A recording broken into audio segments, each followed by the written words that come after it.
Jelajah Kemerdekaan kembali hadir menjumpai Anda dengan informasi teraktual dan menarik bersama saya, Meltia Lorenza. Inilah selengkapnya. Pemirsa, pertempuran demi pertempuran menimbulkan kerugian yang besar bagi rakyat Indonesia.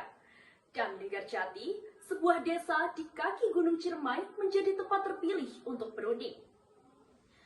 Perundingan Linggarjati dihadiri oleh 3 pihak, yakni pemerintah Hindia Belanda, Indonesia, dan Inggris.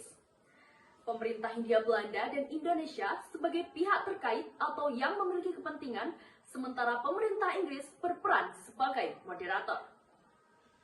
Pemirsa, pasca proklamasi 1945, Belanda tidak serta-merta mengakui kemerdekaan Indonesia. Para pahlawan masih harus bersusah payah mempertahankan kemerdekaan Indonesia dan mendapat pengakuan dari dunia internasional. Sejumlah langkah pun dilakukan, salah satunya dengan melalui perundingan Linggarjati.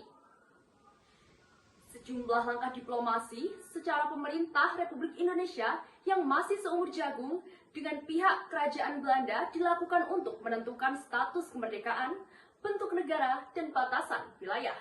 Salah satunya yaitu Perjanjian Linggarjati.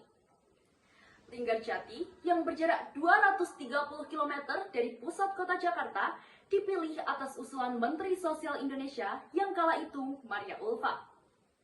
Karena dianggap sebagai tempat yang netral bagi kedua belah pihak yang berunding.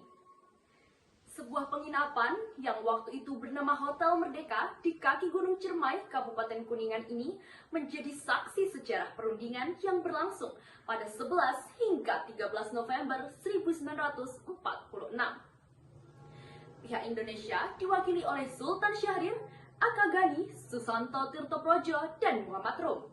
Pihak Belanda diwakili oleh Max van Poel dan selaku moderator dan mediator, pihak Inggris diwakili oleh Lord Killian. Nah, pemirsa, setelah ini adalah isi perjanjian Linggarjati.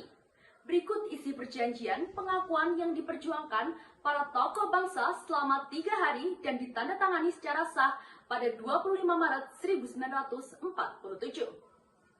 1. Pengakuan Belanda secara de facto atau eksistensi negara Republik Indonesia yang meliputi Sumatera, Jawa, dan Madura. 2. Republik Indonesia dan Belanda akan bekerja sama dalam membentuk negara Indonesia Serikat yang salah satu negara bagiannya adalah Republik Indonesia. 3. Republik Indonesia Serikat dan Belanda akan membentuk Uni Indonesia Belanda dengan Ratu Belanda sebagai ketuanya.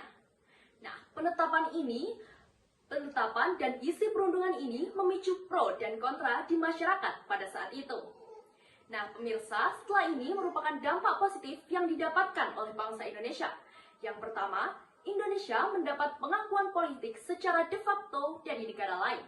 Kedua, dengan diakuinya Indonesia secara de facto, maka Indonesia mempunyai kedudukan politik sejajar dengan negara lain di dunia. Yang ketiga, pengakuan Belanda bahwa Jawa, Sumatera, dan Madura sebagai wilayah berdaulat dengan bangsa Indonesia.